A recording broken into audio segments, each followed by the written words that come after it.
பொதுவாக ஒருவரிடத்துல நிறைய செயல்பாடுகள் இருக்கும் பொழுது, அவரை நாம விசேஷமா நினைக்கிறது ஒரு இயல்பான காரியம். ஒருவர் நிறைய ஸ் ஆக்டிவிட்டீஸ் பண்றாரு, நிறைய சாதனைகள் செய்றாரு. அந்த மாரி அவர் செய்ற வேளைல ஜனங்கள், ஆண்டவருக்காக இவர் எவ்வளவு காரியம் செய்றாரு, ஜனங்களுக்கு எவ்வளவு பிரயோஜனமான காரியத்தை செய்றாரு, அந்த விதமா ஒரு பிரமிப்பு ஏற்படும். இப்போ சாலமோன் ராஜாவ எடுத்துக்கிட்டிங்கன்னா பைபிள்ல, அவர் ஒரு பிரம்மாண்டமான ஆலயத்த கட்டுறார். பல வருஷங்கள் மிக நேர்த்தியாக, மிக சிறப்பாக வரலாற்று பிரசித்தி பெற்ற ஒரு ஆலயத்த கட்டுறார். அப்போ அவருடைய செயல்பாடுகள் எல்லாம் ஜனங்கள் பார்த்து, எவ்வளவு ஒரு பெரிய ஒரு செயல்பாடுடைய ஒரு மனுஷன் அப்படின்னு அவர் ரொம்ப பேர் பாராட்டியிருப்பாங்க. உண்மைதான்.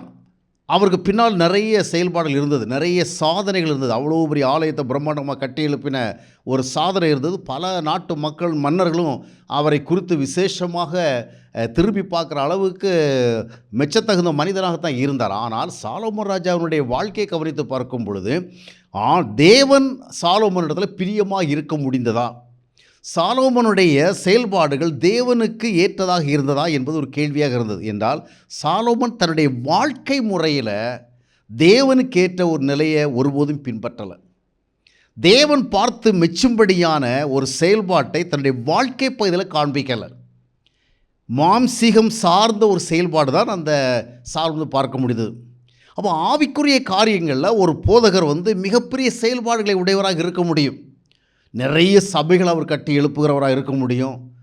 பெரிசா தேவனுக்காக நிறைய காரியங்கள் செய்தவர் என்று சொல்லுகின்ற அளவிற்கு நிறைய சாதனைகள் இருக்க முடியும்.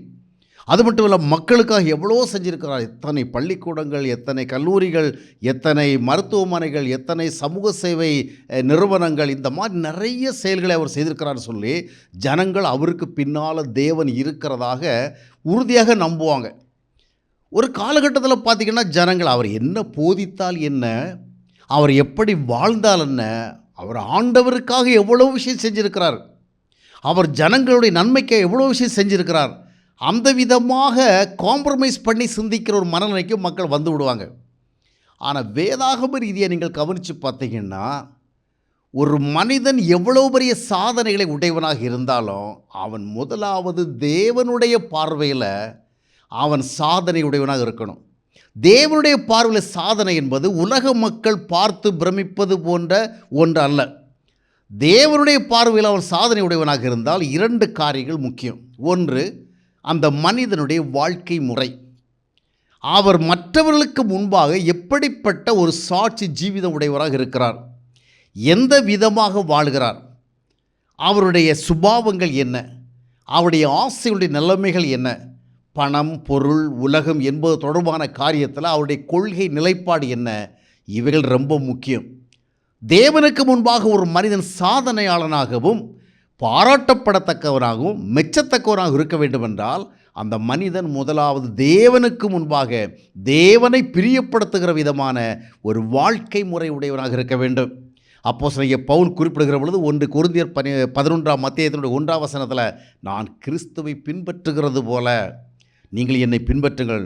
நிறைய சபைகளை ஸ்தாபித்தவர் தான், மிக பிரம்மாண்டமாக ஊழியம் செய்தவர் தான். ஆனால் அவர் இந்த சாதனைகளை முன்னிறுத்தி பேசலை, நிறைய சபைகளை உருவாக்குறத முன்னிறுத்தி பேசலை, தன்னுடைய தனிப்பட்ட சாட்சி வாழ்க்கையை முன்னிறுத்தி பேசுகிறார். எனவே தான் தீத்துக்கு எழுதுகிற பொழுது, நீ எல்லா காரியங்களிலும் நற்கிரியைகளுக்கு சாட்சியாக இருக்கணும், மாதிரியாக இருக்கணும், விசுவாசிகளுக்கு முன்மாதிரியாக இருக்கணும். அதே கருத்தை தான் தீமோத்தேயுக்கு அவர் அட்வைஸாக கொடுக்குறார்.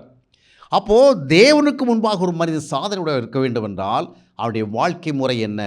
ஏனென்றால் மனிதன் பார்க்கிற விதம் வேறு, தேவன் பார்க்கிற விதம் வேறு. மனிதனை பொறுத்த வரைக்கும் நிறைய செயல்பாடுகள் இருந்தால் போதும், அந்த நபருக்கு பின்னால் ஆண்டவர் இருக்கிறார், அவரை கொண்டு தேவன் பெரிய காரியங்களை செய்திருக்காரு சொல்வார்கள். ஆனால் தேவன் அப்படி அல்ல. நீ எந்த விதமாக வாழ்ந்து கொண்டு இவ்வளவு சாதனைகளை செய்கிறாய். முதலாவது ஊழியத்தில் ரொம்ப முக்கியம் என்ன தெரியுமா? மக்களுக்கு முன்பாக நம்ம எவ்வளவு செயல்பாடுகளை உடையவளாக இருக்கிறோம், எவ்வளவு பள்ளிக்கூடங்களை கட்டினோம், எவ்வளவு சபைகளை எழுப்பினோம், எவ்வளோ பெரிய ஸ்தாபனத்தை உருவாக்கினோம், எத்தனை ஆயிரம் பேருக்கு நம்ம சுவிசேஷம் அறிவித்தோம் என்பது எல்லாவற்றையும் விட ஜனங்கள் பின்பற்றுவதற்கு ஏற்ற விதமான ஒரு இடர்தலற்ற மாதிரியாக வாழ்ந்தோமா, அதுதான் முக்கியம். ஏன்னா சாட்சியாக வாழ்வது தான் ஆண்டவருக்கு மிக முக்கியம். இரண்டாவதாக, ஒரு போதகன் என்ன போதிக்கிறார், அவர் சத்தியத்தை விட்டு விலகாமல் போதிக்கிறாரா? அவர் ஜனங்களை பிரியப்படுத்தும் விதமாக போதிக்கிறாரா? இல்லை தேவனுடைய சத்தியத்தை உகந்தவரார் என்று போதிக்கிறாரா? ஒரு தேவ ஊழியக்காரன் வாழ்க்கை முறை, தன்னுடைய ஜீவிதம், இரண்டாவது தன்னுடைய போதனை முறை, இந்த 2 காரியங்களில் சரியாக இருக்கணும்.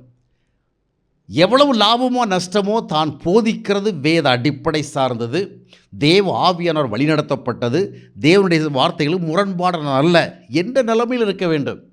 ஆனால் போதனைகளிலே சமரசம் செய்துவிட்டு, உபதேசங்களிலே அநேகரோடு ஒத்து போய்விட்டு, வாழ்க்கை முறைகளிலும் பின்தங்கிவிட்டு மிகப்பெரிய ஸ்தாபனத்தை உருவாக்கினாலும், எவ்வளோ நிறைய சபைகளை உருவாக்கினாலும், எவ்வளோ பெரிய அமைப்புகளை உருவாக்கினாலும், பள்ளிக்கூடங்களை கட்டினாலும் உலகத்தின் பார்வைக்குத்தான் அது பிரமாதமாக இருக்குமேன்றி தேவனுடைய பார்வையில் அல்ல.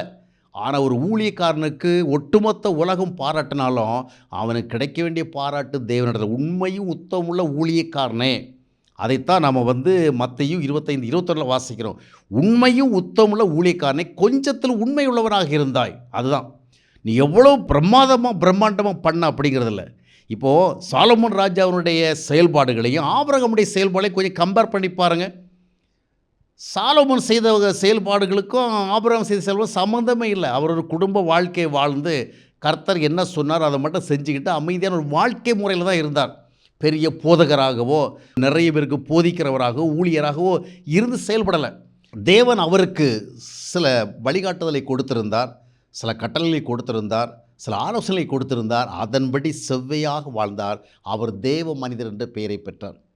எனவே மக்கள் மத்தியில் நாம் எவ்வளவு பிரமாதமாக செய்திருக்கிறோம் என்று நமக்கு சாட்சி கிடைக்கிறது என்பதல்ல, தேவனுக்கு முன்பாக நம்முடைய நிலைமை என்ன. மக்களுக்காக 1000 செய்தாலும் மக்களுக்கு மிக முக்கியமான சேவை என்ன தெரியுமா? முதலாவது நம்முடைய நல்ல வாழ்க்கை.